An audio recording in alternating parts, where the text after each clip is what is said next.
Қазақстандағы жеке тұлғалардың банкроттық жайлы заңнама үш түрлі рәсімді қарастырады. Соттан тыс банкроттық, сот арқылы банкроттық және төлем қабілетін қалпына келтіру. Соттан тыс банкроттық қолданылатын жағдайлар: банктерге, микроқаржылық ұйымдар мен коллекторлық агенттіктерге.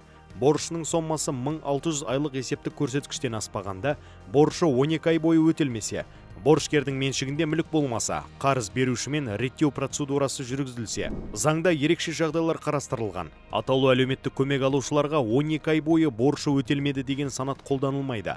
5 жылдан аса борышы өтелмеген тұлғалардың меншігінің бар жоғы тексерілмейді және берешегінің сомасы бойынша шектеу жоқ. Соттан тыс банкроттыққа egov.kz порталы мен Е-салық азамат және egov мобайл мобильді қосымшаларында өтініш беруге болады.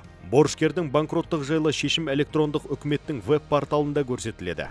Банкроттықтың салдары: 5 жыл бойы қарыз алуға шектеу қойылады. Екінші рет тек 7 жылдан кейін банкрот болады. Азаматтық қаржылық жағдайы банкроттықтан кейін 3 жыл өткен соң тексеріледі. Тегін кеңестер 1414 нөмірі бойынша телеграм-чатта халыққа қызмет көрсету орталығының операторлары мен мемлекеттік кірістер органының қызметкерлерінен.